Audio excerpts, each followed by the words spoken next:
Hello and welcome to part 2 of the Electoral Chair election debate. We'd ask you to please resume where you're sitting, and our candidates that are off stage, we'd ask you to please sit in the front row for the purpose of the quickfire questions.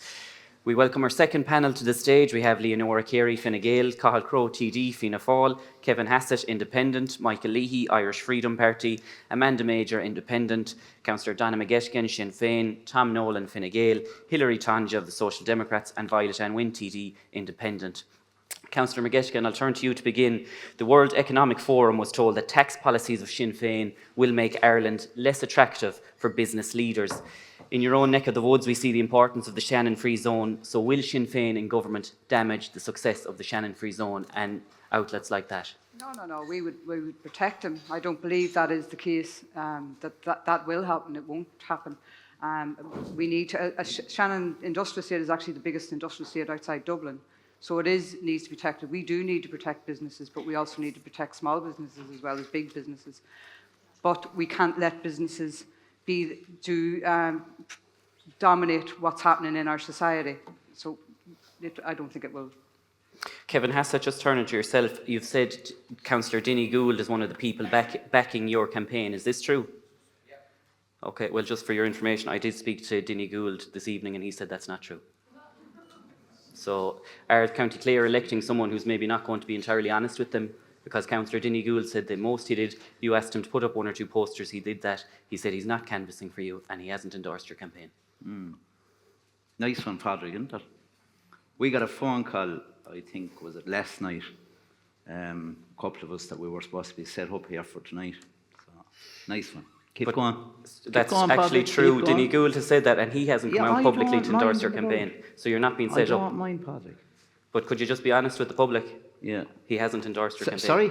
Could you be honest with the public and the people that are here tonight? Dinny said that he'd come out with me and he was doing canvassing with me. He hasn't canvassed. Yeah. Sorry? He hasn't canvassed for you. Right. Okay. And he said that twice on 2 Well, occasions to the Clear Echo.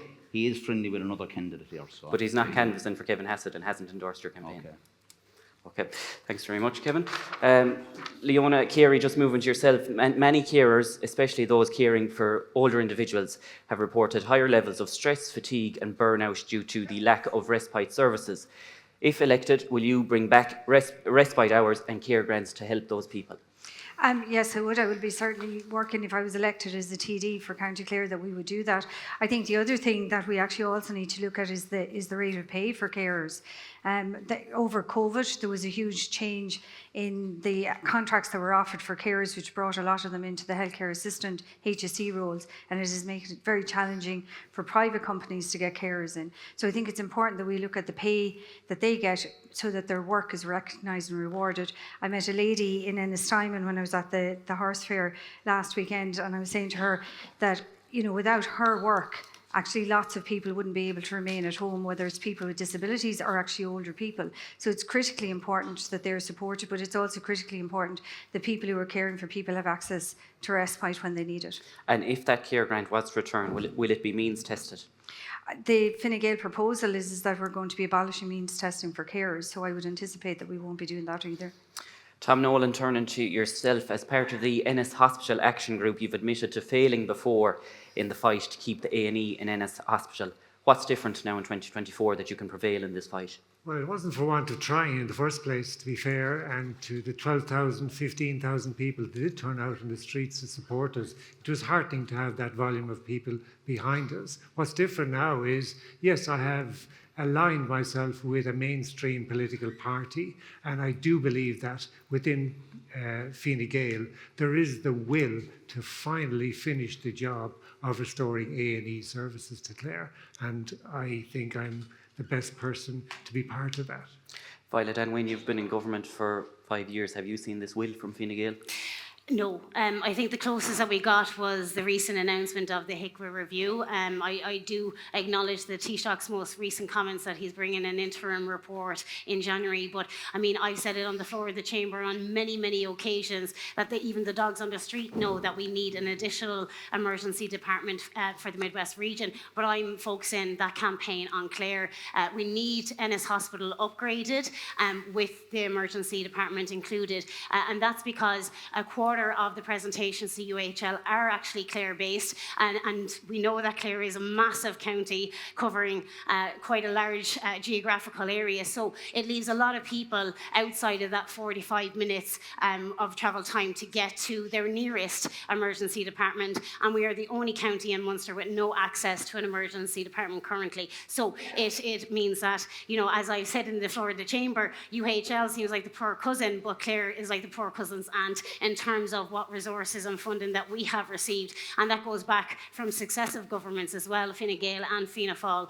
We do absolutely need change, and I would hope that we would keep our independency in County Clare. Tom Nolan, just to let you back in. Cut across Violet in any way. Her heart is in the ambition, and shares the ambition that I have, and perhaps everybody here. I think we need to be careful about this, defining what we mean by an A&E, whether it is an urgent care unit or something like a level 4 A&E, which is not likely to be achievable. But why not? Because you literally cannot get the vast array of care across the spectrum of conditions, be it cardiac, be it orthopedic, be it gynecological, be it ordinary medical, in a building like Ennis Hospital. We will So have are you to. saying No, you can no, build no. a Model 4? We can build a Model 4, but in the meantime, people are dying, and people need something like an urgent care unit or an upgraded level of intensive care for Ennis. Violet, just to let you respond.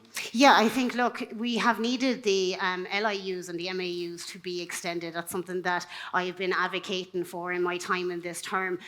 We know there was an announcement of the MAU being extended to midnight, but we haven't seen that willingness come from government or commitment to their promise to extend the hours of the LIU unit. And that's really vital for Clare. I do agree that we need to build up our access in the county as well, but I don't think that could be contingent or make us lose the prospect of an emergency department. I think 430,000 people having to be funneled through the one emergency department. And as well, we have to remember, a lot of West Clare and North Clare, we know, have been under-resourced, not just in terms of healthcare, but also in terms of road maintenance as well. So that's what I get said to me consistently. You know, the fact that you have to travel yourself to the emergency department is one thing, but having to travel on those roads in icy conditions or in the middle of the night while you're in pain or while you're in need of treatment is just completely unacceptable. Okay. So Thanks, Violet. And we'll just bring Amanda Major in. Amanda, there's plenty of candidates that are speaking about a Model 3 and a Model 4 hospital. Can you clarify what the difference is for you as to what a Model 3 and a Model 4 hospital is defined by? I think for me, a Model 3 hospital will be more likely. You know, no, but the difference between the two? The difference will be there are some certain specialists or certain department that is not going to be there, like the cardio, like. But can you clarify what the difference is between a Model 3 and a Model 4 hospital? Okay, I would say for me, a Model 3 hospital will be having the basic, the basic treatment, but you're not going to have like the cardio department or maybe the maternity ward.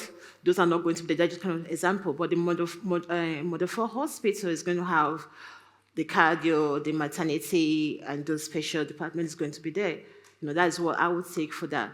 But right now, what I think that Ennis need is a Model 3 hospital, which is something that I think we can achieve.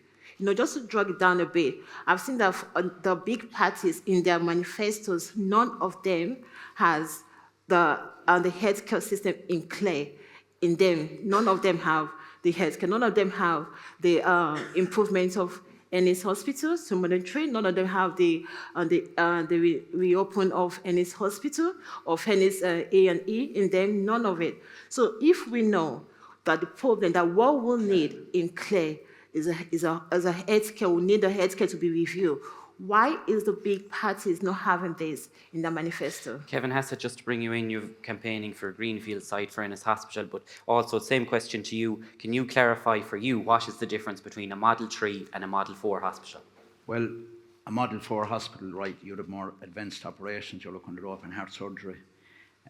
The idea of looking for a Model 4 hospital, we're building for the next 100 years. We're trying to bring in our young, tiny tots that are going to grow up, be enticed, looking at a new hospital and become nurses, that will retain our own staff in the locality. We need it near the motorway, that we're going to have consultants coming from Galway and Limerick with easy access. We need the access from South Galway to take an overflow. We need it from take the pressure off of Limerick, and we also need our golden hour from West Clare. I'm the furthest back candidate. I exactly know what's going on. Where Cathal, we Crowe, can, just to let you in, Amanda Major said it's not enough of a priority within the main parties, their manifesto, to get Ennis Hospital reopened. I wouldn't agree. If anyone follows Friends of Ennis Hospital on social media, they've acknowledged my role in terms of getting us to this point where we have. But with regards to the party's role, Fianna Fáil's commitment to Ennis Hospital. No, but let me finish the point. So I brought Friends of Ennis Hospital to Dublin this year, where they met the Tonge, and I also brought Minister Stephen Donnelly to meet them in Ennis General Hospital. So on foot of that and other factors in the background, we have this HICWA report which will come out in the spring. It's been in national media in the last few days. I believe it's unequivocal and there's no option but to recommend a new hospital. The battle, I believe, and I've said this on doors even tonight, the battle I believe is that come the springtime, whoever are the 4 TDs elected, and I also would hope we'll have a minister in this county, but we will have battle royale because our counterparts in Tipperary will argue, I think there's only one place, given that we've had 30,000 presentations of Cllr patients at UHL, there is only one place in this region, I believe it can be on the motorway. And I've had talks with councillors in Clare. I believe they need to start putting forward sites because already the Mayor of Limerick, the directly elected Mayor John Moran, has wiped her eye just last week with the strategic development zone at UL. He will again wipe her eye with this if we don't have a land parcel prepared, ready, so that we give government a clear option going forward. I've been a black sheep of this. I've spoken out. I've been scoffed at times. But I've said over the last 4 years, it's the only way to reverse that woeful mistake in 2009 to close not just Ennis, but John's and Nina as well. Just on, you said you've organised meetings with various groups, so maybe it's a bad omen for the Friends of Ennis Hospital. The Newmarket on Fergus Community Forum, you organised a meeting for them to go meet the Minister, Stephen Donnelly, Minister for Health, regards to reopening a GP in the village in Newmarket. Firstly, that hasn't happened, and secondly, that group became so disenchanted that they've actually disbanded and all resigned. Well, one of the difficulties, and I'll be very frank with you, I've never seen this happen, but in this case, there was talks in the community that the community should provide the space that they may have to fund the building, the facility for this practice to go into. Now, GP practices are private enterprise. Yes, there's a public dimension if they have a GP contract, if they have a medical care contract. In this instance, this particular practice, I won't name them, have over 800 medical cards, state medical cards paid by the taxpayer in their contract. I would be of the view that that practice, same as any other GP practice, same as any other private practitioner in this country, should be paying for their own facility. So ultimately it became frustrating. Carey Goran were very obliging, very, very obliging in terms of offering a chalet, but increasingly the patients there are being told to present to the Cllr clinic, which I think is wrong. And we've had a similar issue out in Kildysert where the same practice is trying to centralise things. It might make practical sense for the doctors, but it makes damn all practical sense for someone who's living 24 miles back the road, Ballinacally, Coolmeen and beyond, to have to go into Clare. And we need the spokes working as well. It's not just all, it is hugely important, my number one priority, to have that hospital upgrade in this region. But the spokes have to work as well. Unless you can get access to GP care. I know I've booked a GP appointment when this campaign is over because I've damaged tendons and all. But it can take 2 or 3 weeks to get a GP appointment. So I've emailed and booked one in early December. That's not how GP care should be working. Tom Nolan, just on the pressure on GPs that we've spoken of, has enough been done by the government to encourage young GPs to come in, set up their own practice, because a lot of red tape around it? Oh, trust me, the costs of setting up a practice are huge, and they're recurring costs. And they would put anybody off setting up isolated rural general practice, such as I did. Equally, you will be consigned to working very, very long hours and you'll be burnt out in no time. So let's talk real politic here, if you don't mind. That if we are to reorganise our services, we're talking about a root and branch review of every aspect of it. We'll start at the introduction. We will interview people prior to going into becoming doctors. See, look, have you really got a vocation for this? Will you stick it out? Will you actually give something back when you qualify? Because if you don't, we actually can't see ourselves investing 70, 80,000 a year in you for the next 10 years. Secondly, we should change the curriculum around what you get in your GP. It's not adequate. There isn't enough skill base within general practitioners to actually get the job done, be it a joint injection, be it biopsy of a lesion, be it an ultrasound, which is pretty easy these days. All these things are within the remit of GP. Just be finished one thing on the hospital thing. The developing model of so-called A&E, a word I hate because nobody ever defines it to me, is that you would be greeted at the front door by a senior decision maker who actually says, you're okay, you're not, we're dealing with you. And that needs to be done. Currently, it's the opposite. We've been to Limerick, the casualty, so-called, and it is the opposite approach. You wait forever to see the senior decision maker. Okay, Michael Leahy, what will the Irish Freedom Party do for Ennis Hospital? I think a lot of parties are going to promise that they're going to deliver a level 3 hospital in the next 5 years. That's going to be extremely difficult. We have to ask, why did Ennis General Hospital close? Why did the A&E close? Maintaining a full quality A&E over 24 hours using consultants is very, very difficult. And we are suffering by being between Limerick and Galway.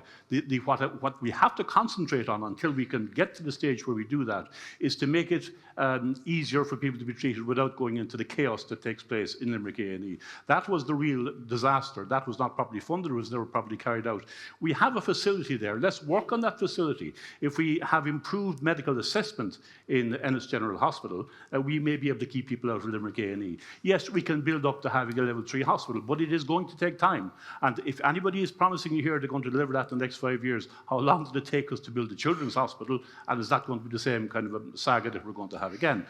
There are reasons why the A&E in Ennis closed. It was not able to be maintained open. And it was largely clinical decisions rather than political decisions. We have to make sure whatever model we come up with, that we're not going to be faced with closure again.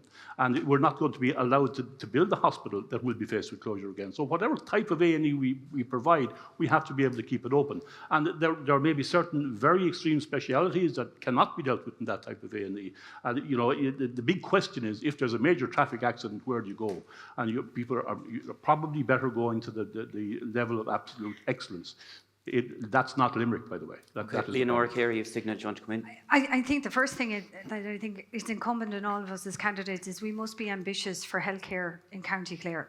And therefore, actually, I think all of us should be, at a minimum, absolutely ambitious that if whichever ones of us get elected on the 29th of November, that we're pushing at the very minimum for a Model 3 hospital with an ED facility. But I think there's also the piece around what can we do and what can be done in the short term.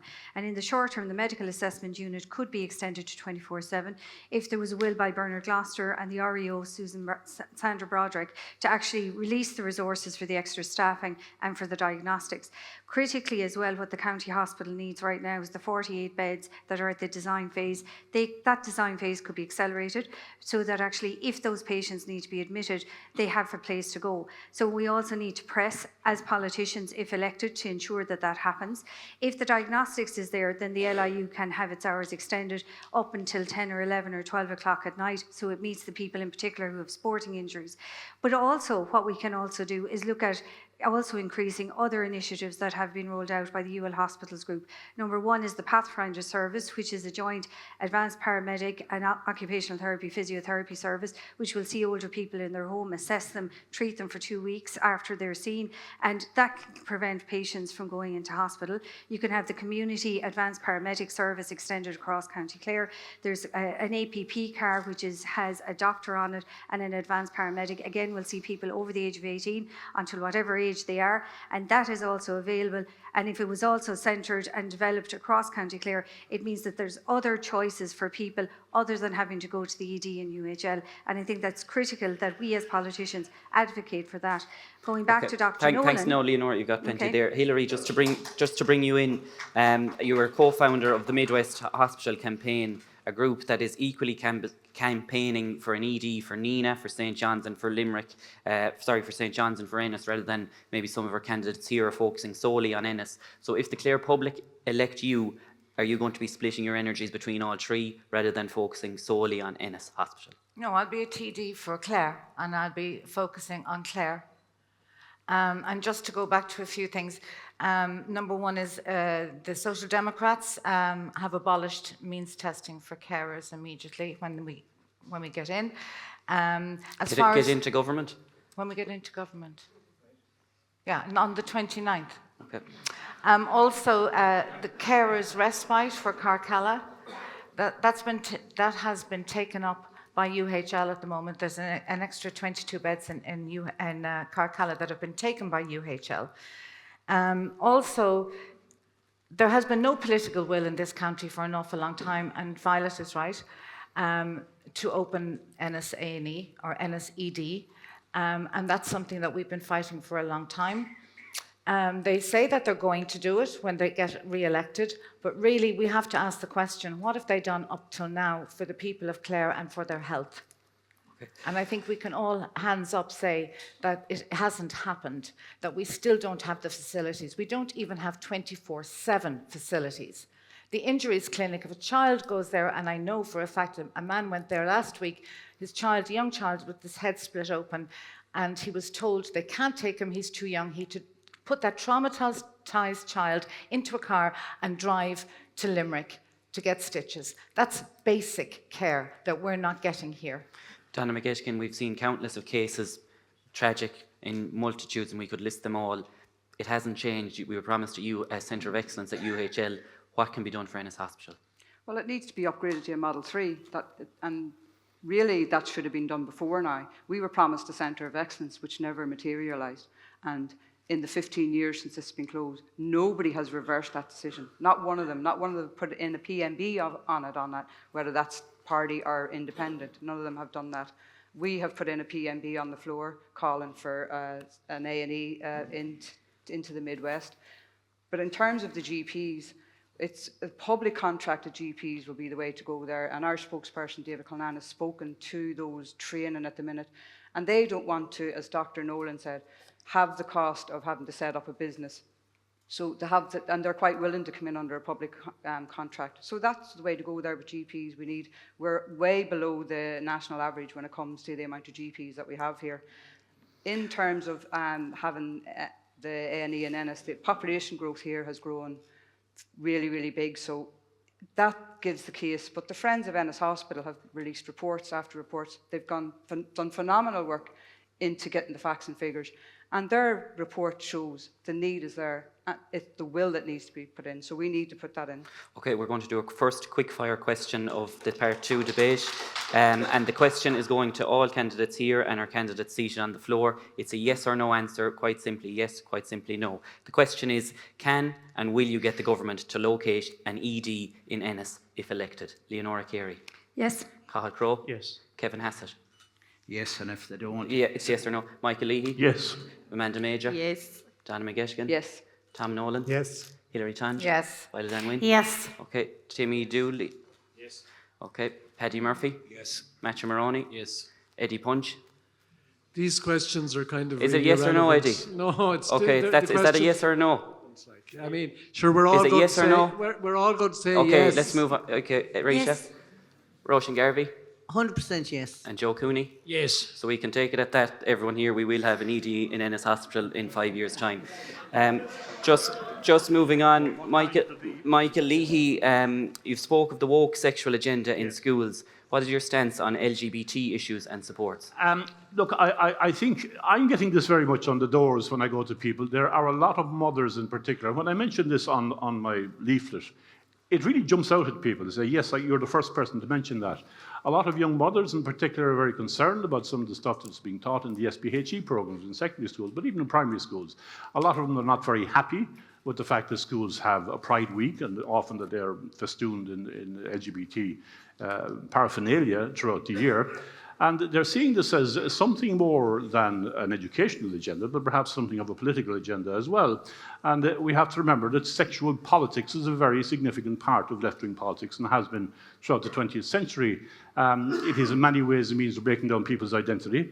It is in many ways a means of breaking families apart and of redefining what the societal structure is. So there is a very significant political agenda there, and I think people should be aware of it. I'm reminded that an SPHE book was being read out on the air on RT recently, and the interviewer had to stop them because the SPHE that was being taught to kids was considered to be too pornographic to be broadcast on daytime radio in RTE. There's something very seriously wrong there. Now, I know a lot of teachers are very concerned about this as well. Okay, we're going to let we have to put parents back in control of education when it comes to that. We have a qualified teacher to your right, Cathal Crowe. How do you respond?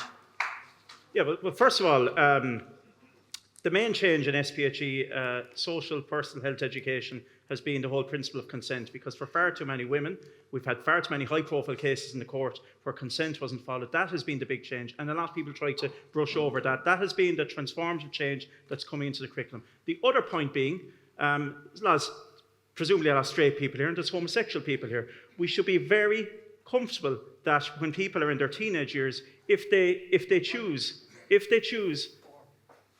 identify and if they choose that they're not heterosexual, if they're homosexual, there should be an environment that's supportive and inclusive to all. The other point I would say is that I was appalled over the summer, particularly when our female athletes were winning gold and silver and bronze in the Paris Olympics.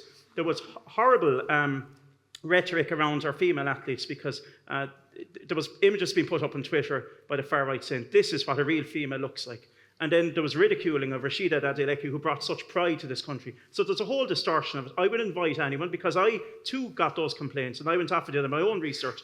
And I've the benefit maybe of the panel here. When I was a primary school teacher, I went off for 8 weeks and trained to be an RSE instructor, relationship and sexuality education instructor. It's based on science. And we know what happens in the dark days when we bury our heads in Ireland and pretend Irish people didn't have sex, and teenage girls didn't have periods, and adolescence wasn't a thing. We know the mess that got us in. It is right that there should be a scientific, there will be a Q&A at the end. There should be a scientific, there should be an inclusive approach, and it has not gone too far. And if there were elements in there some elements were misrepresented, some elements will be pared back, and what was referred to wrongly in the media was a teacher training programme. It wasn't a delivery of a programme in the classroom. Okay, Cathal Crowe, Kevin Hassett, just to let you in, is there a woke sexual agenda in schools?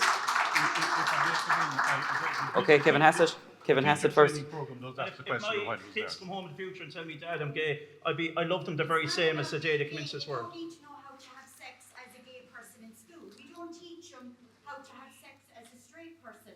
They do not need to know how to stick a fist in another person's bum. Okay, thanks very much. We're just going to let Kevin Hassett in. Kevin Hassett. Okay, there will be contributions from the audience later, so if we could just hold on. Kevin Hassett is the next person to come in. When we look at the SPHE there this year, we have been drawn there with the depiction of an Irish family being discriminated against because they're wearing iron jumpers and they're eating bacon and cabbage. And if there's... Sorry? And Irish dancing as well. Yeah, Irish dancing. They are our traditions. This is what Ireland is about. And it's if there's something wrong with it. Now, when we go into the SPHE and we go a lot further, and we're coming into WHO rules, and I'm going to ask everyone before the vote on the 29th to actually go and look at the WHO and the matrix and see how far down they're coming with this. And they're going all the way down to between 0 and 4. We're talking about a baby. It's something absolutely abuse. It's nothing else, only sheer child abuse. Okay, Donna McGettigan, just to let you in, you've signalled. Just in turn, as a mother of a transgender, it's not something you want to see your child going down that route, because it's not an easy route. But this will teach acceptance. And that's all they want. They want to be accepted. They grow up thinking there's something wrong with them and there's nothing wrong with them. So it teaches them there's nothing wrong with you. You are who you are, and it's that simple. And everybody needs to be loved. Michael Leahy, you've heard there from Donna McGettigan. Yeah, and you look, I've met parents who have transgender kids, and it's a hugely challenging thing. One point I would make very often is that parents who agree with transgender kids and the kids want to revert back, the parents are often the last people to admit that because they're tied their colours to a particular mass. I think what's happening in our schools is more than just acceptance. It's often directive. Why do we have flags outside the schools? We don't have other flags for anything else. We rarely see the national flag being waved outside our schools. But we have that, it's a politicized system, and it's not just about acceptance. I believe it's about direction as well, and it's about trying to encourage Amanda Major, just to let you in, your take. I just want to come in there as a mother of 4 kids, myself, a boy, and 3 girls. I really am not in support of teaching children, how to be a girl or not in schools. I think sexual preference is personal, but there is a stage that when you get to, let me say, in secondary schools, 50 or 60, yeah, that can be taught, but not in national schools. The kids are too young for that, because if my child come back home and tell me they were teaching me this in school, like I will go back to the school to discuss with the principal, because I think the kids are too young. Let them be children. They can explore different things. Well, let them be kids, for God's sake. Just last word on this, Cathal, Crowe. Yeah, I watched the US presidential debate, and I saw on the bottom of the screen there was a little ticker tape, fact check, and it was wonderful.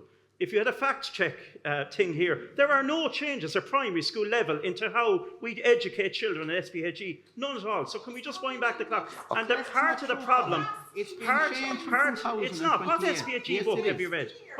It's second level.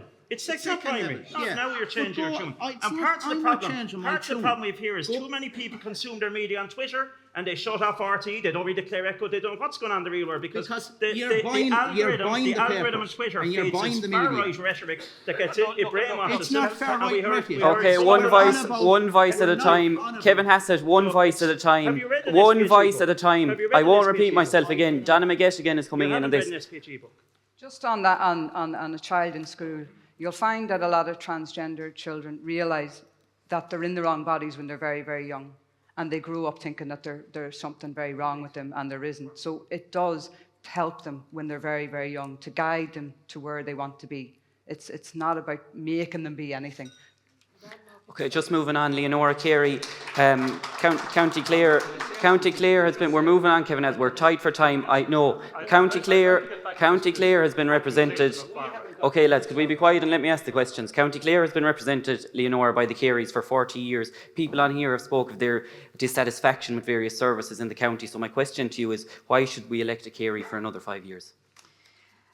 I'm a new vision, I'm a new voice. I'm coming to the public with a very different mix of experience. I have worked in the healthcare system for 25 years. I worked in Milford Care Centre for 13 and 4 years in the UL Hospitals Group.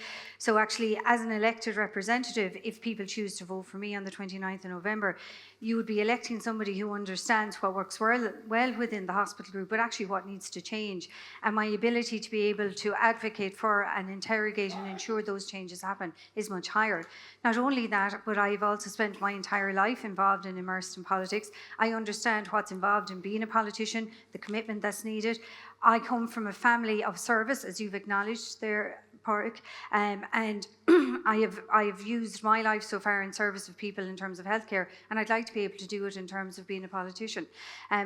Politically, I have served at the highest level in Fine Gael. I was the chairperson of the Executive Council for 2.5 years, where I worked closely with Taoiseach Enda Kenny in delivering the policies that Fine Gael had agreed as the programme for government, and also shaping what the policies would be for the incoming programme of government. So I'm actually coming with a very strong blended experience base that hopefully the people in County Clare will see something in me in terms of being a practical woman who delivers. And I'll give an example of that in terms of my work history. I made the decision that there would be an occupational therapy service in Ennis. I worked hard to make sure that the posts were delivered to Ennis so that there would be a rehabilitative service there. My last post that I got across the line in the hospital group was a clinical specialist OT for the neonatal service in the maternity and into the paediatric service. So if I can do that, actually more than doubled my department in 4 years. What could I do if I was elected for County Clare? Okay, and to stick with you, Leonora, next question. Leonora Carey, €51,000 and €51,035 was received by your brother Joe Carey while he was on sick leave. What did that go towards? So my brother Joe Carey had a very serious life-threatening episode, and as a result of that, he has been on sick leave. He now has to live with a life-changing heart condition. While he was on sick leave, he was under the care of his consultant. He got a sick cert. He submitted his sick cert as per the Oireachtas sick leave policy, and he received his allowance as per that. There are other members actually of the Oireachtas who are here that also are in receipt of sick leave payment as per the Oireachtas policy. But to the tune of €51,000 from March 2023 to August of this year. So what Joe received was his sick leave policy as per the Oireachtas sick leave policy. I think Violet Ann may have received part of that, and I don't know if Roisin is still here. She was also on sick leave. So I think you'd need to ask them what they also spent theirs on. While Joe was on leave, while he was on sick leave, his office continued, the work of his Oireachtas office continued in support of the Fine Gael councillors in terms of continuing to deliver the work upon behalf of Fine Gael. We had a direct line into the Taoiseach's office in order to advocate and work for issues on behalf of Fine Gael people and people in County Clare. Violet and Wynne, you were mentioned there, if you'd like to reply. Yeah, no, I think I'd just like to clarify. So because there is no legislation currently in place in the House of the Oireachtas for members when they have a baby in term, so they can't actually avail of maternity leave. So the only thing that they can do is they have to get a sick cert for every week that they have taken of their maternity leave. So I think that's what you might be alluding to, Leonora. And just on your last point there, sorry, I lost my train of thought actually. No, we'll just move on. No, I'll stick with you, Violet. Do you believe you've held the government to account in your role as a TD over the last 5 years? I believe I've been a very effective opposition TD. I've been pleasantly surprised by the response that I've gotten back from ministers. In particular, there was a commitment announced to myself because I raised the need for a CAMS team for those with eating disorders. Clare and the Midwest region was a complete black spot in the whole of the entire country in terms of services and supports, and even with this team coming forward, we're still going to be left without the inpatient beds. We've only got 3 currently for the entire country, and eating disorders is one of the highest mortality rates within the mental health spectrum, so it's of serious concern, and I was happy that the minister was able to give me that on the floor of the chamber. There's been other pieces that I've delivered, especially in respect of healthcare. If I could just put some more questions just on accountability. Of the 20 candidates that are in the race for the general election, you were the one that wouldn't do an interview with the Cllr Echo, just on accountability. So just throw some of the questions that I'd have loved to ask you in the interview. Your former PA was in the news today, Fiona Smith. She's not been paid the €11,500 that was awarded to her by the Workplace Relations Committee. When will this be paid? Oh, it will be paid. I have been putting little bits away so that because it is something that I wouldn't actually have the full amount of. But a TD's wage is €101,000. Oh, I know what the wage is, and I've been very transparent as well in respect of my expenditure. I'm a mother of 6 children. I also have a partner who uses medicinal cannabis oil to treat his condition. So, I mean, it's not a case that I don't have the money, it's a case that I haven't been able to make the full payment as yet. And when can Fiona expect, like she's spoken of the difficulties she's expecting now in advance of Christmas? And she has bills to pay, she has everything else. She's, case was approved by the Workplace Relations. This is going through the courts, so, it's not a case that it won't be paid, it will be paid, and of that I'm 100% certain. So I know that it's next in court in early December, and I'd like to let that take its course and discuss policy here today, if that's okay. And just one more question to you on a 4-year period on rent arrears. 12,126 was built up as far as June 3rd, 2016 for a property at Tullycrine. The loan was subsequently paid or repaid back or paid by Sinn Féin. So have you repaid the loan to Sinn Féin for them paying for that rent arrears? The arrangement with Sinn Féin ceased once I left the party, and I know that they still receive over 27,000 per year for myself as a TD, because in politics, when you leave a party, unless you are expelled, the allowance goes and stays with the party. So they have availed of 27,000 for each year that I have not been a member of the party. So that you're not going to repay the loan, it's up to Sinn Féin to repay the 27,000? That Sinn Féin are going to repay it from the 27,000, is that what you're saying? No, well, I made repayments. But have you repaid the loan to Sinn Féin in full? Not in full, no. And do you intend to? Well, they have 27,000 that they have every year. So it's up to from them to respect take of it from that myself. 27, you won't be giving it back to them? I paid what I could, and then I was out of the party. So every arrangement, every communication ceased from that moment onwards. Donna McGettigan, as a Sinn Féin member, do you accept this? It's up to you to take the 27,000 to repay that loan. Well, the Sinn Féin seat was a Sinn Féin seat. It's up to us to win that Sinn Féin seat back again. It wasn't an independent seat. Nobody was voted into that seat as an independent. It was a Sinn Féin seat. We weren't, the money hasn't been paid back as far as I'm aware, and it should be.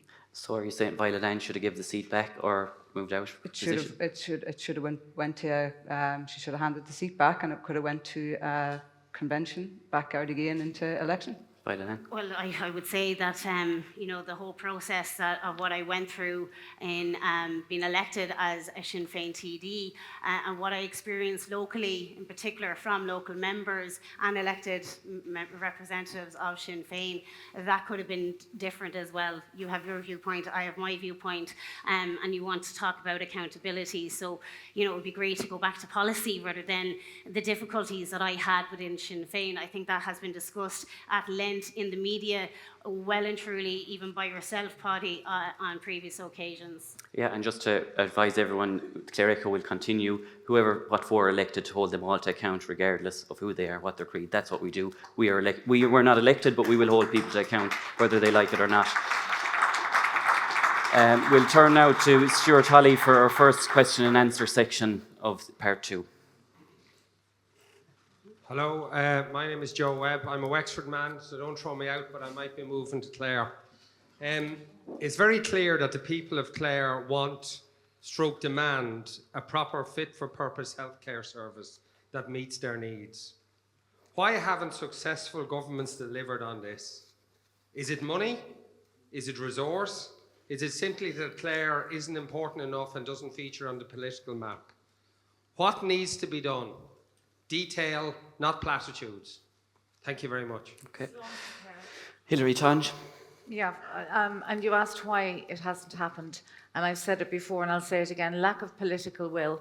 There's been 9 reports to the government from UHL, and there's been 2 from HICWA. The one in 2022 actually did say that we needed a second ED, and that was ignored.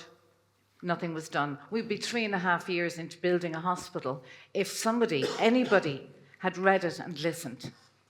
Tom Nolan. Secondly, sorry Tom, Cllr. That's something that the Social Democrats are really behind, starting Cllr, free healthcare for everybody, free GP services, and lots of other disability and carers, etc.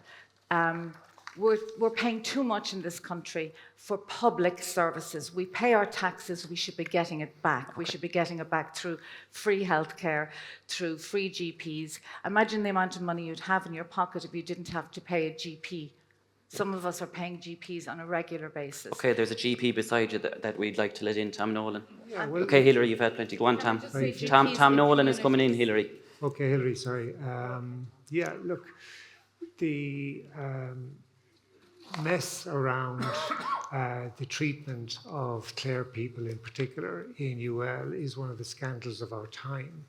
It is incomprehensible how it has been allowed to go on, and particularly when you refer back to some of these much vaunted, so-called expert reports, which included the Hanley report, was held up as the way to go, as the gospel, when in fact it was patently obvious to anybody who dissected it, like Dr. John Barton, a cardiologist in Ballinasloe, that it was nonsense, that the whole idea of it being volumes-based outcomes based on volumes. And the other thing they brought was nonsense, except for maybe 4 or 5 particular procedures. And secondly, the other reason for the Hanley report was to implement the European Working Time Directive, which just went out the window. So it was a non-report, but it was seized on as the way to go, just as we heard in the previous debate,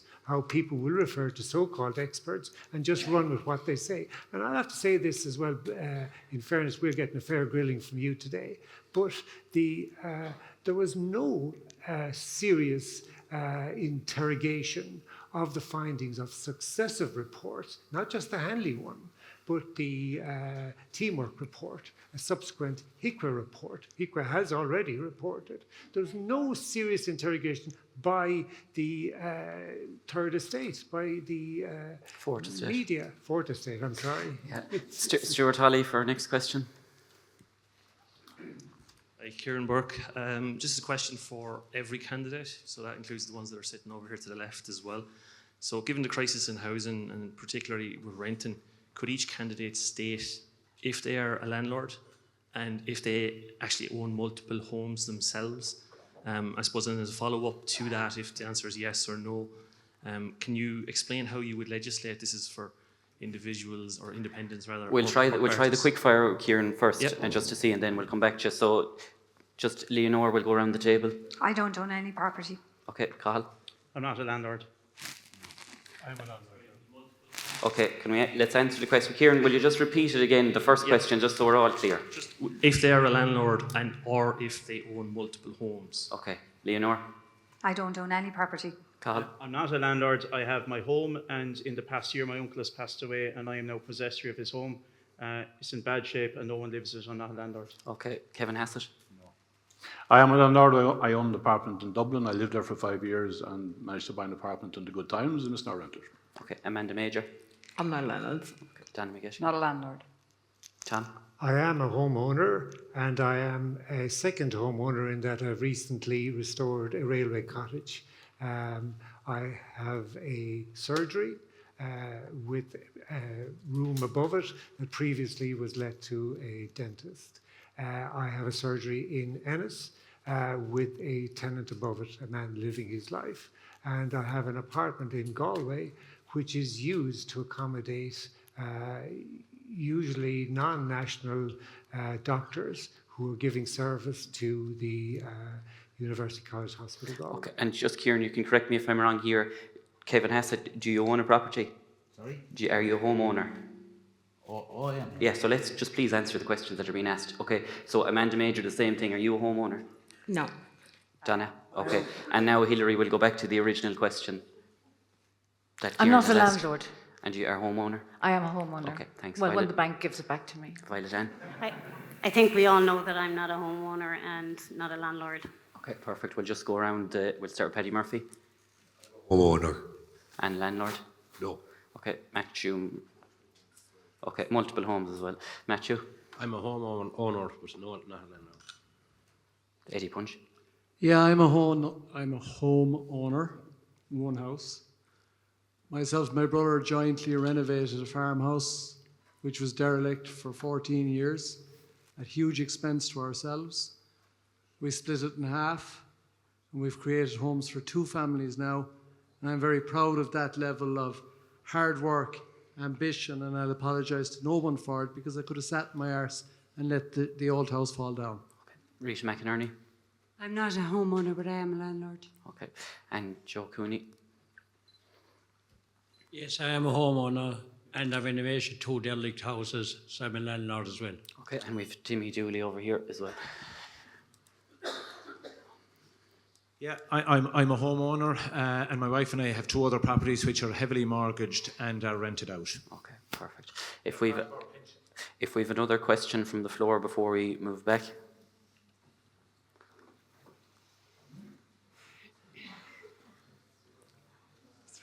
May I suggest that we don't harm if people declare their political persuasion? A lot of these are party members. From the last question was from a Sinn Féin member. For transparency at both ends, it would be good, I think, that they might reference that. Thank you. Okay, are we ready to go to Q&A or can we keep going?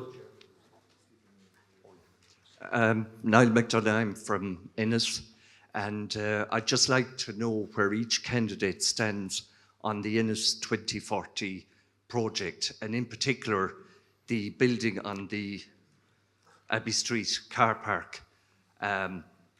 It's a medieval town, and there was Victorian Bridge and a view of the river and Victorian buildings in Bank Place, and to put in a large modern building there is incongruous. It'll also be damaging to the tourist industry and for the development of that, and it's very unpopular at street level here in Clare. And I know it's local and it's a national election, but at the same time, we'd like to know where people stand on it. Okay, and thanks, no Niall. equivocation, So please. we'll ask candidates to be brief in this because we do have a nice bit more to get through, and our audience have been very patient so far. So Leonora, Carey, a quick summation on your stance on Ennis 2040, and we're going to be quick with everyone.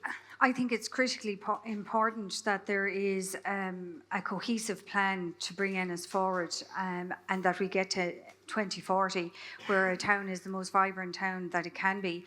We're the sixth largest town in Ireland, and the biggest town outside of Leinster.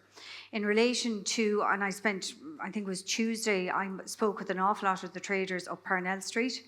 Or sorry, not Parnell Street, Abbey Street and around into Bank Place, and I can see and I could hear very much the concerns that all of them have around that proposal for Abbey Street car park.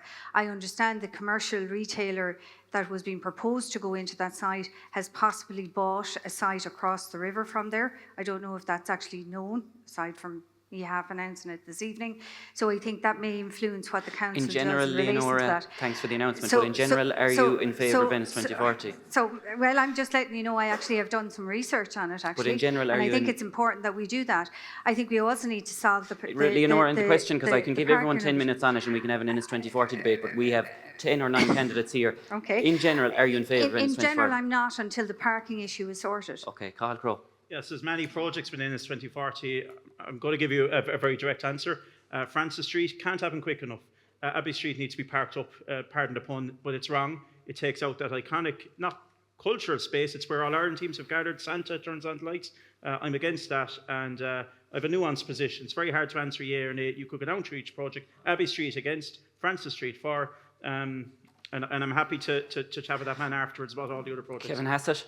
I'd be against it. I've given my activity there to a couple of papers how I feel Ennis should be developed. All the money. So totally against the whole project of Ennis 2040. I'm against the development of Abbey Street car park. It's not suitable. It's an expensive. You couldn't touch it. It's not a site to be developed. Michael Leahy. I think Ennis was characterised by a very medieval street pattern, very narrow streets.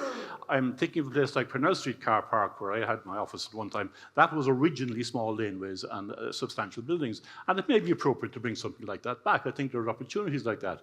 Abbey Street, I think, is somewhat different. It is a substantial space. It could be a very significant urban space and should be developed as that.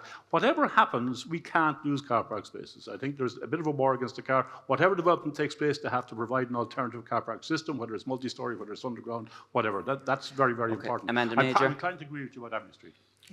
Yeah, during the time of the local election, I was working very close with Steve Ennistown, regarding the Abbey Street car park. But one thing is, Ennis 2040 is a great initiative.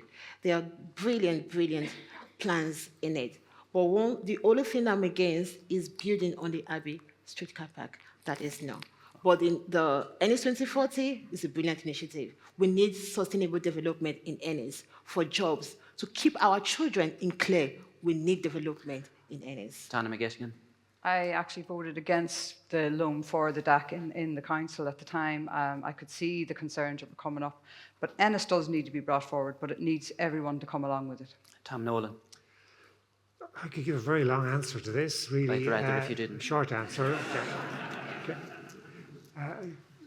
A medium version would be, I was in Valencia before the floods, and in 1957 they had a massive flood, which killed a lot of people in Valencia, so they diverted the river around to give it a different direction, but now it's come back. So I'd be very careful about building anything on or near or within any proximity of water. It isn't a floodplain per se at the moment, but it's a potential one. It's nonsense. You can't do that. Hilary, Tonge.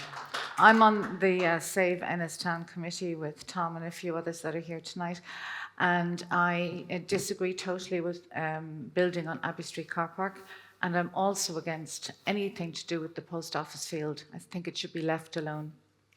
Violet and Wynne.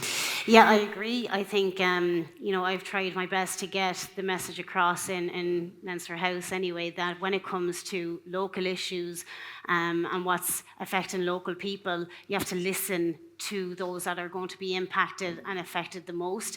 They're actually the experts on the issue. So for me, I'd be very much the same, that I support investment coming towards Clare.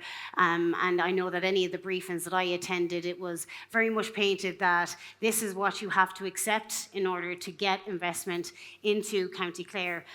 But I don't agree with that. I don't agree with forcing any situations on, and as it has been pointed out, floodplain areas as well. Why is, I suppose, floodplains being considered in the first place for any type of construction work whatsoever? I've been lobbied, I suppose, by the locals there themselves that would like to see the environmental aspect of the post office field to be kept and utilised and probably enhanced.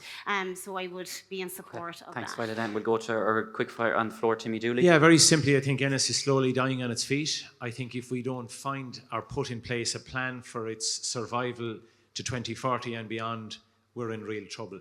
So it's not about taking sides, and I think unfortunately the debate has become way too entrenched, far against, far against. What we now need is a period of calm, and I hope it can happen after this election and after the council election, that we try to get both sides together to sit down, try to find a compromise that will work for all sides. And that's why I'm not going to jump on a bandwagon, I'm for, I'm against. We need to move beyond that rhetoric now. We need to get into a space where we all share the common vision. Thanks, Timmy Dooley. And just on that, it would have been great if the government gave us more notice on the general election. We could have had these every week and debated loads of issues. We had a very short run.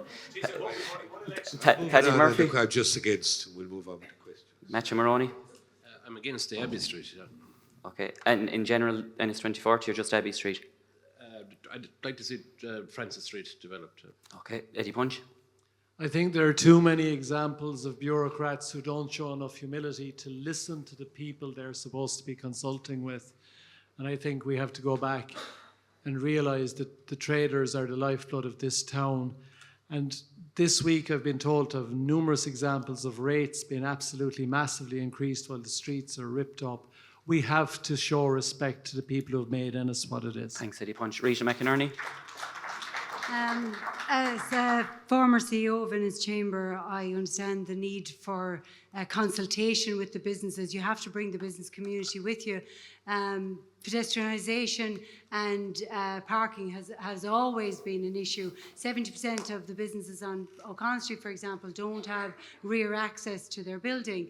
So yes, the vision is there in terms of, because Ennis, we market it as a boutique capital of Ireland. It's a beautiful town, it's a fantastic town, but it needs a special identity located between Limerick and Galway. It's very difficult. So therefore, it has huge potential, but the parking is an issue. So without the parking, no, I'm not in favour of that element. Okay. Thanks, Rita. And Joe Cooney? Yes, there's a lot of good projects proposed in Ennis 2040. I have a serious concern about Abbey Street car park. But again, look at consultation, very important with the business people in Ennis. Okay, and for anyone more interested in Ennis 2040, there's an archive of Electoral Chair episodes where we've gone into plenty of detail on Ennis 2040 in advance of the local elections last June. Cathal, Crowe, just to turn to yourself, this week you held a meeting with in Shannon Garda Station with regards to crime in 6 Mile Bridge and other areas, antisocial behaviour rising. During your time as a TD, has antisocial behaviours become worse, and have we allocating less Garda resources then if the problem is increasing at the same time? You think I'm going to give a different answer, but yes, it has gotten worse. It has gotten worse. And just briefly to say, if you look at health outcomes are pretty poor, and yet staffing investment has gone up, education has gone up, housing has gone up, and each of those sectors has problems. But as far as I'm concerned, nearly everything has gone down in terms of justice, in terms of how people interface with the streets and feel safe. And I would say if you look across the cabinet, I would think that Minister McEntee, I'll come up a bit shorter than what other colleagues said, but she hasn't done a great job. We haven't enough guards. The reason convened that meeting the other day. I've been in over and back correspondence with the Chief Superintendent. 6 Mile Bridge is no longer a village. It's our county's third largest town, I should say.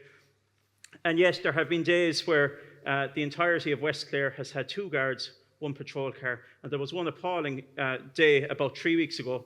I've done a lot of work in the Dáil for the guards. The Garda Representative Association use me very often as a platform to advocate for them. There was one day about 3 weeks ago where there was 1 patrol car all the way from Killanena all the way down to Borrisacane, because it now straddles 2 areas. There's a huge problem as well. We have 120 guards suspended.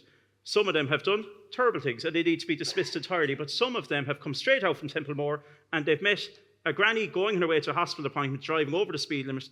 They've squared her fine and they've been suspended. That is wrong in my opinion. And if some of those were brought back, they should not be. They should be brought back on the beat. We could have done with them the day of the Dublin riots. We could have done with them every other day this year when we needed policing in Ennis. And it is wrong. If you had some of those back, it would make up half of the cohort of this entire Garda division. And it's wrong. It's wrong from the Commissioner and it's wrong for the Minister. And I would hope that Fianna Fáil will get their hands on that ministry after this general election if we are in government. Leonora, Carey, Cathal Crowe commented there on the performance of Minister for Justice Helen McEntee. She was in canvassing in Ennis this week. Did you raise concerns with regarding to increasing crime and antisocial behaviour in the county? I did, and as it happens, I was at the same meeting with Deputy Crowe actually in Shannon yesterday.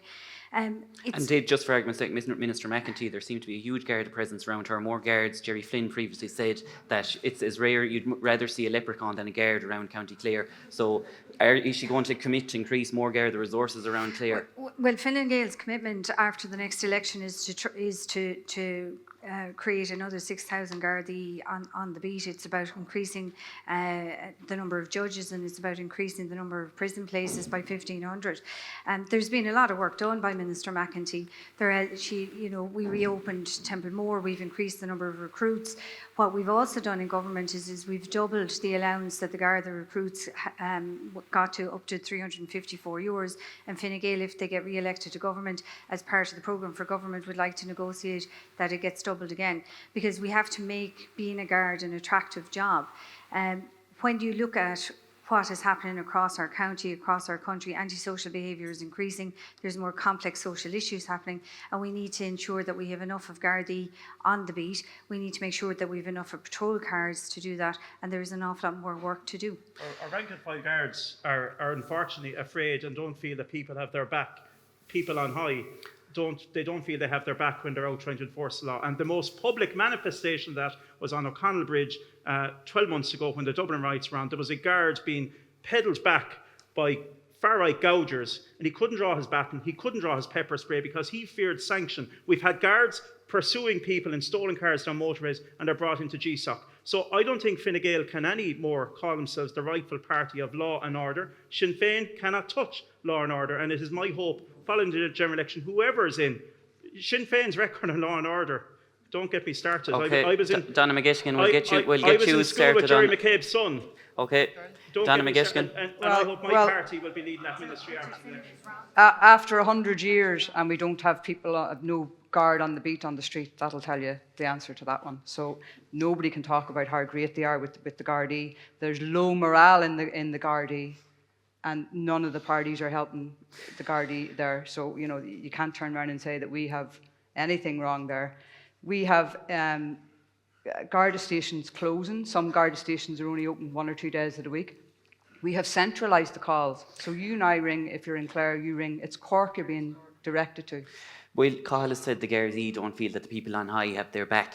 Will they feel Sinn Féin have their back if they're in the Department of Justice? We will bring up the number of Gardaí, but we need to advocate for them as well and give better pay and conditions for them to be able to work. So yes, we will advocate for them. Michael Leahy, you've attended, I'll just ask the question to you before you guess it. You've attended many protests and been involved in protests. A lot of them have been anti-immigration. Cathal has said Gardaí have come under a lot of unnecessary heat from people attending those protests. So my question to you that I haven't even asked yet, are those protests not helping Gardaí? And if Gardaí see the Irish Freedom Party in any bit of power, will they have your cooperation? Well, I don't think Drew Harris will. For some reason or other, he seems to have some kind of an obsession with the Irish Freedom Party, and I don't know why. We have always advocated for peaceful protest. I have never attended a violent protest, and I would not attend a So violent why protest. does you say the word obsession? Michael, I'll ask the question. You're using the word, your mic has gone there so people can't hear you. You're using the word obsession with the Garda Commissioner. If the Garda Commissioner, the most senior Garda in the country, has an obsession with your party, is that not saying something? No, I think it's saying something about the Garda Commissioner. Why do we have such low morale in the Garda Síochána? And I think you have to look at the man at the top. You're talking about they're not being backed with the man at the top. This is a guy who got a 97% disapproval rating from his own officers. What should have happened then is his minister should have called him in and says, look, you've got 6 months to get yourself sorted out and get the confidence of your own people back. Otherwise, you're gone. But you didn't do that. It's not just Helen McEntee that's the problem. I think it's Drew Harris that's the problem as well. He's not a good police officer. He's high-handed. He's authoritarian. Okay, your mic is gone again, Michael. If you're not going to listen, your mic does be turned off by our excellent sound engineers over on the side. The question is, how are you aware that he is obsessed with you? Who are you talking to that you're getting this information? Let's just say I have my sources on that one, actually. Let's just say that. Now, we've heard this term, the far-right gougers. Yeah, but we've so heard just to say your cause maybe isn't your cause. Again, your mic is going to be knocked off again, Michael. Like, come on. Yeah, if you answer the questions, you'll be allowed to speak. I'm trying to ask the next question is, your mic still hasn't been turned on. The next question, okay, Cathal, the next question, I'm asking the question here. The next question, is that source on transparency and everything, is that course within the Gardaí? Yes. Okay. Crowe. I called the Dublin writers far-right gougers.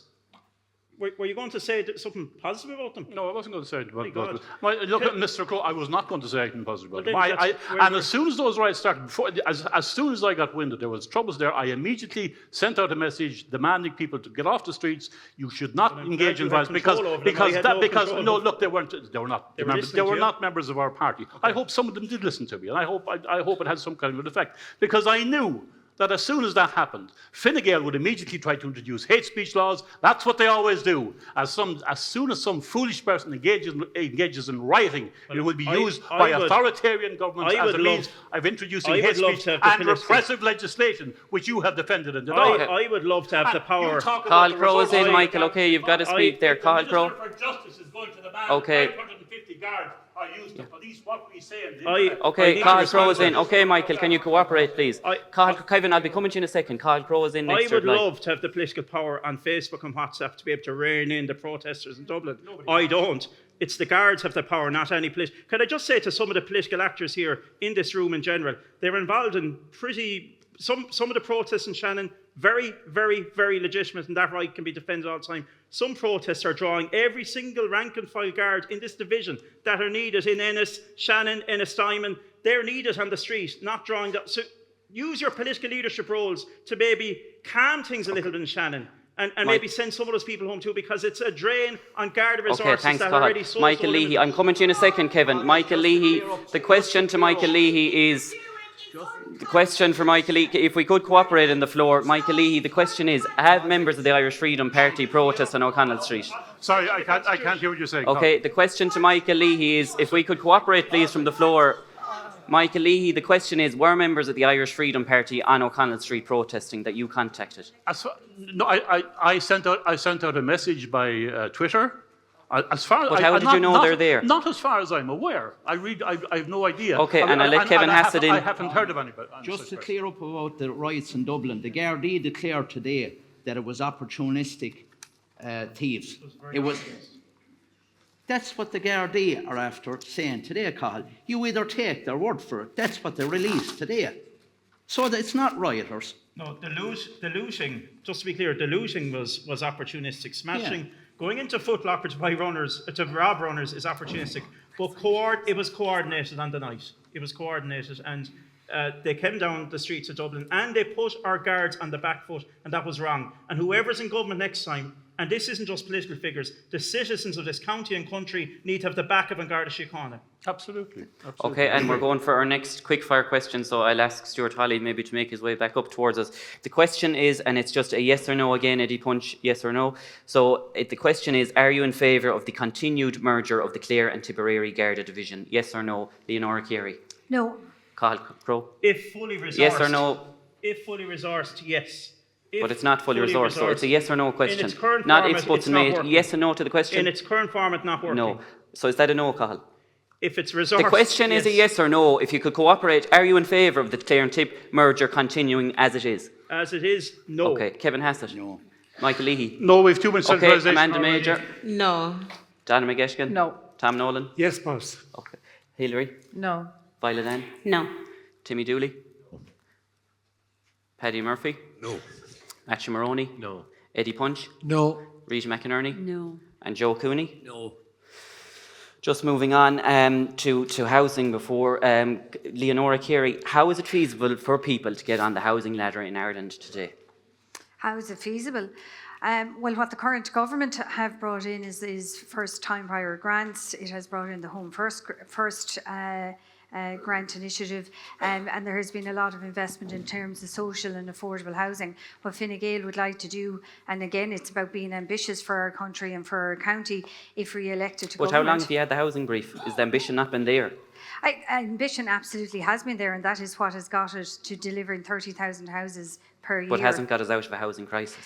It hasn't got us out of the housing crisis because, again, we have more people living in this country. We have a greater demand for housing than we had. There has been complications in relation to building being paused over the period of COVID.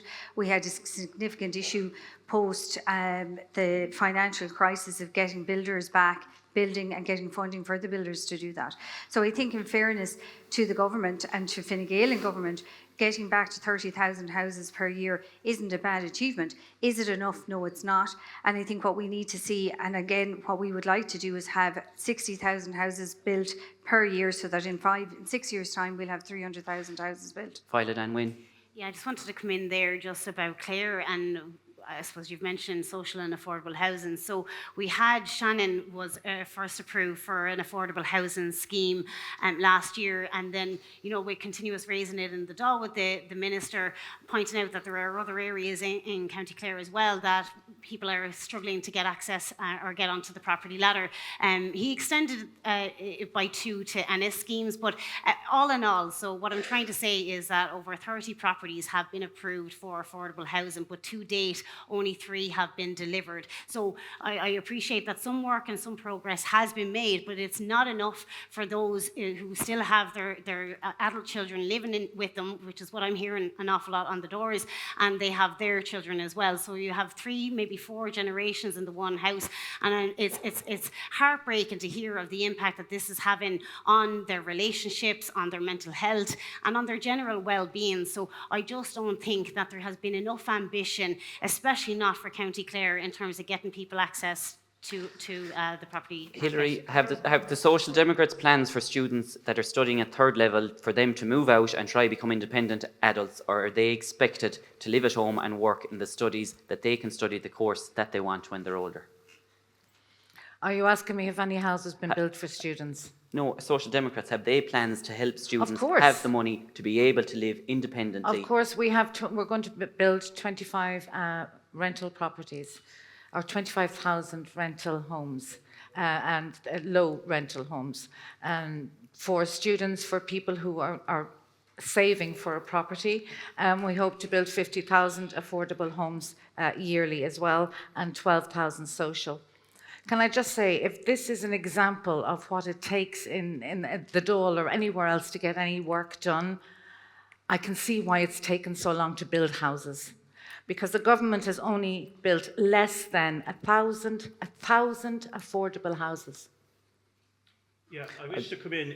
Your party's busy contribution to housing supply last year was to object and hold up 3,000 housing units.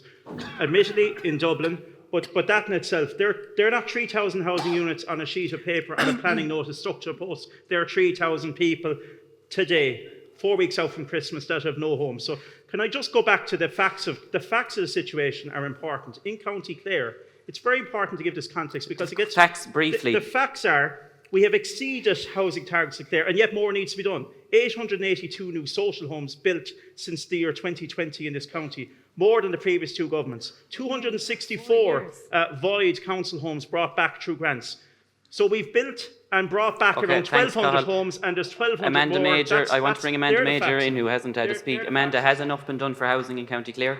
based on the facts, as Cathal says. Based on the facts, we welcome that they've done a lot, but we think more needs to be done. We need more social housing built. We need more affordable housing. Affordable housing is a big thing because, you have people that maybe are not qualified, to be in the social housing, but they can actually be in the affordable housing. So I want the income limits to be reviewed for affordable housing. And we need more to be built around Ennis and maybe Shannon around. Kevin Hassett, to improve construction, are you suggesting that we put a tax break in place to encourage construction workers back from abroad? Yeah, listen, I think they'll come back if we get the right conditions here. Do they need a tax break? So they do need a tax break, yeah. And what conditions need to be put in place? Is it just simply a tax break? Listen, to get them back, I mean, we're ending up with this situation now of... I know, but just to get back to the question, you've said the conditions need to be improved. How do we improve the conditions? Well, like what can we do? Is it give them tax breaks? What way do we encourage them home? Do they recognise their own country now that they come back? What is it? Do they enjoy being away like this? But what do we need to do? What do we need to do to improve them back? Well, the price of the housing has gone wrong. That's what we need to address. The price of our building materials, the price of our mortgages. And is that going to bring them back? But if you're getting more houses up, yes, that's what I think. If you have more money to play with, we're wasting. The banks are taking too much money out of this. Tom? Yes, on the question of tax breaks, a proposal from a learned colleague of mine was something like this, that in respect certainly of holiday homes in maybe towns like Cllr and Leahy, which particularly benefit from tax breaks, be they seaside renewal schemes, that perhaps 10, 15, maybe 20% of those at this stage might be ready to be offloaded by the owners, and they might be incentivised by a lower rate of capital gains tax to actually sell those houses now. There would be at least, in Cllr, maybe about 150 houses at least would be immediately available. And I do know of a number of people who would be happy enough to sell their holiday home after all. They've got the tax break. And now, unfortunately, yes, for us, they're getting a capital gains tax break as well. But it would free up housing and would restore huge momentum to living in Cllr and perhaps Leahy as well. Donna, Otherwise, there goes... Is that the way forward? Sorry, talking to me, sorry? Yeah. Yeah, it is. We need to incentivize them to come back. We need better paying conditions for them to come back, and tax breaks would be the way to go. In terms of housing in Clare, if you're doing so great with the numbers and building all these houses, why do we have capacity in our homeless situation? The Homeless Action Team in Clare County Council are doing an incredible job, but they don't have enough resources to keep people homeless and off the streets. And what's happening is they're asking them, when you're presenting as homeless, have you a family member that will put you up? Which means we've couch surfers. We have, as already been stated, we have 3-4 generations now in the one house, but they're not in any figures anywhere because they're considered housed, which is wrong. We also have a cohort of people where they're earning too much for social housing and they're not earning enough for any of the schemes. And they're working and they can't afford to build a home. They can't afford to buy a home. And if they do get a mortgage, they're constantly being outbid. And they're just last being word, Kevin Hassett. Yeah, just in our own local town. Just in our own local town, Cathal says, with the houses you did mention, we have had no new house in Cllr, no affordable house with nearly 20 years. All over, your politicians are not watching their work. They let the wastewater treatment slip through their fingers. It was there, the work was going on, and they never spotted where it was going. And we ended up now with it being refused. Michael Leahy, question to you. Back. Okay, thanks, Kevin. Michael Leahy. Can I talk about housing? No, I'll give you the question. 52 towns and villages in Cllr haven't an adequate wastewater treatment plant. If the Irish Freedom Party get into power, will that change? Infrastructure in small town and villages, hugely important. I think the biggest mistake we made... But will that change, Michael, the question? Just a second. Will those, yes, to the question. It will change. Let me tell you how it will change. The biggest mistake we made... And how will you change it? I'm about to tell you if you let me. The biggest mistake we made, and we have to go back to how we got this wrong in the first place, was the formation of Irish Water. There was no reason whatsoever to form a large, centralised, bureaucratic body to provide water infrastructure. We should have kept it with the county councils. They knew what they were doing. They were bought into it. They were invested in it.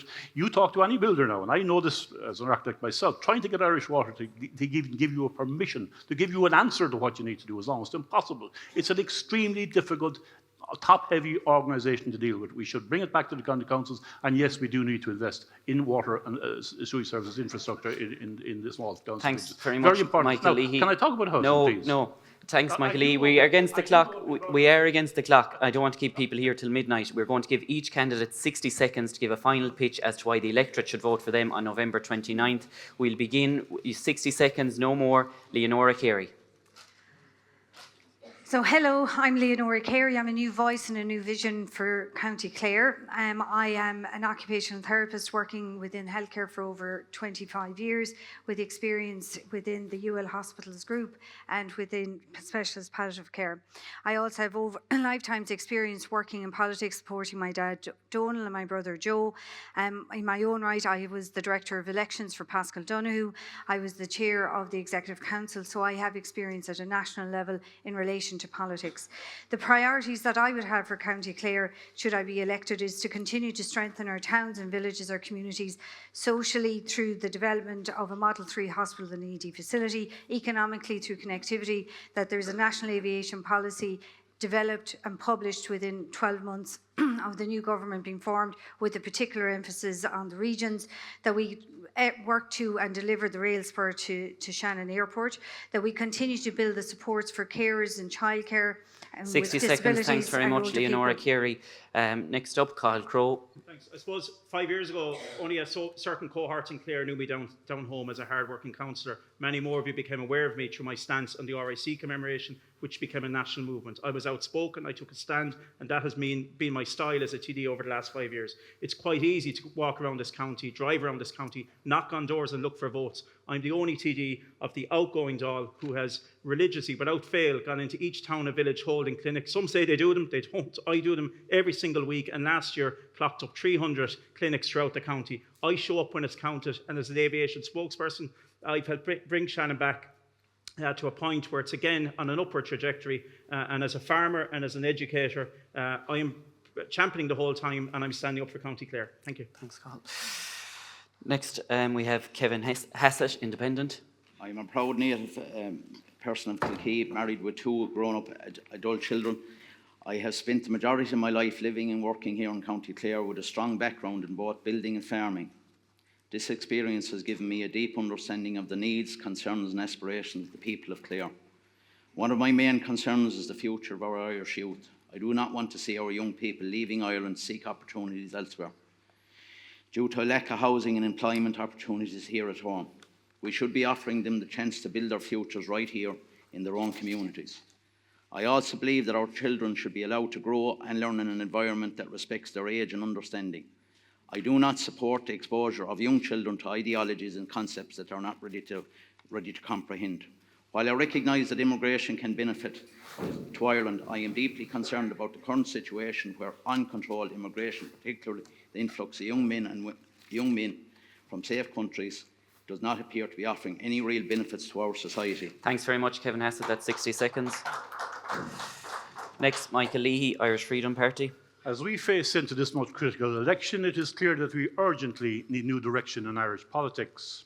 No other country has witnessed the levels of immigration that we have in such a short time, and it is no exaggeration that the Irish people are very rapidly being replaced in a way that has the potential to destabilise our society.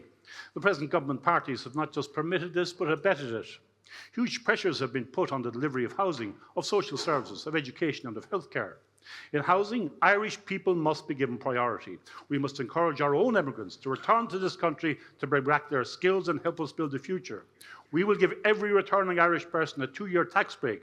We will give a VAT exemption to all first-time buyers, as well as double mortgage interest relief to make housing more affordable for Irish people. I will be nobody's yes man, and I am not a career politician. I'm here to effect meaningful change, especially to our immigration and housing policies. That's why I'm asking you to vote number 1, Michael Leahy, on November 29. Thank you. Thanks, Michael. Amanda Major, Independent. Thank you. I am standing as an independent candidate because the people of Ireland are tired of policies that look good on paper. They want to see real action on ground.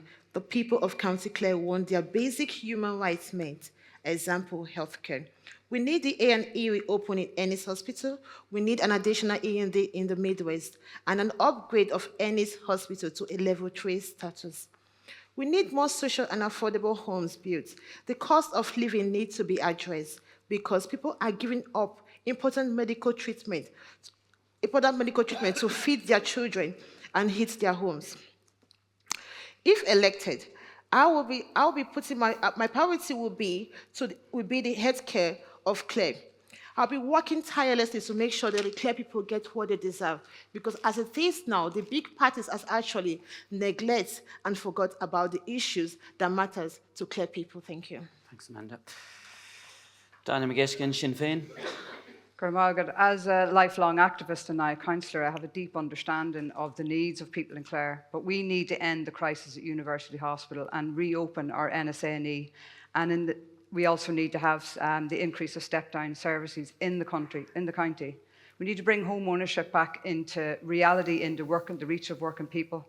We need to ensure Shannon Airport achieves its full potential while also protecting our neutrality. We will support rural communities and family farms and ensure a vibrant county for all people. We will cut the cost of childcare to €10 per child per day. We'll be tackling the cost of living crisis, which has seen households face soaring costs, and SMEs. We will help them with the VAT reduction. We need to boost our enterprise, trade and tourism. Retention of Garda stations is very critical here in Clare, and the restoration of community policing. So if what we're hearing on the doors is you want change, vote for Sinn Féin, vote for myself on the 29th of November. Thanks, Donna McGettigan. Tom Nolan, Fine Gael. Yeah, my name is Tom Nolan, born in Kilkee, one of 8, raised by the village. I had great parents, and my life's work for over 40 years as a doctor in Clare has been governed by the ethic of making them proud.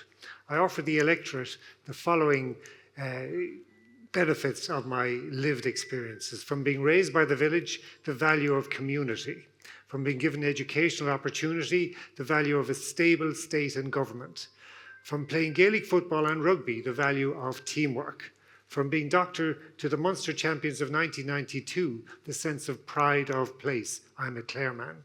From being decorated for bravery, the need sometimes to rush in and do the right thing regardless. From being part of the Lorancy Mass campaign in Loophead, that when you have a community behind you, you will not fail. And I'm asking the community of Clare to be behind me on the 29th of November as I hope to achieve return of acute services to Ennis, security on our streets, and 60 seconds. Thanks very much, Tom Nolan. Hilary, Tonge, Social Democrats.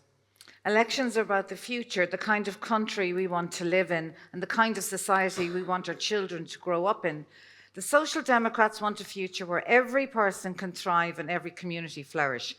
The future starts with getting the basics right: affordable housing, accessible childcare, healthcare when you need it, a clean environment, and properly funded disability services.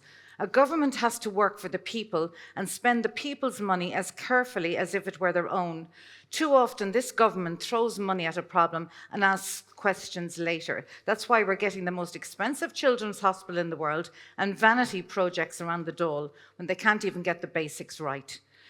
The current government are epic wasters, wasting money, wasting time, wasting a generational opportunity to invest in a better future. This has to stop. The election is your chance to stop the waste, move the dial, to choose a new approach. It's time to do things differently. So vote Social Democrats, vote Hilary Tonge. That's 60 seconds. And Violet Ann Wynne, Independent. Hi, I'm Violet Ann Wynne, your tried and tested independent TD. After 3 years, I have gained huge experience. I have delivered urology vacancy during even the embargo. Healthcare has been the forefront of my mandate. So on the 29th of November, please consider giving me your #1 vote. I fight with my heart, I fight for you, I fight for your families, and for those who, like me, I did not enter politics because I had everything figured out, I had everything in order. In fact, that's the very reason why I entered into politics, was for people like me, so as that at least their representative would be an ear who would actually understand and actively help them as much as they possibly could. Thank you very much, Violet Ann Wynne. Thanks very much to all our candidates for joining us here this evening across the 2 hours. We can hold our seats for another second. It's been a very busy time for canvassing, so we appreciate everyone giving of their time. A couple of thank yous also to give to onebill.ie who've come on board to help us run such an important event, to Hotel Woodstock for hosting the event, to Paul Corey on video, to Matt Purcell and Dara on sound, much appreciated. Thanks to all the team at the Cllr Echo. We entered the election with the goal of making you the most informed when it comes to casting your vote on November 29th. You'll get more information in this week's paper on each candidate and what they hope to achieve when it comes to November 29th. So we'll ask you to do two things before November 29th. Pick up the Cllr Echo, read it, and on November 29th vote. But before then, subscribe to the Cllr Echo, support what we do, because our election promise is we'll continue to keep asking the tough questions and hold the people in power to account. And thanks to everyone for coming tonight.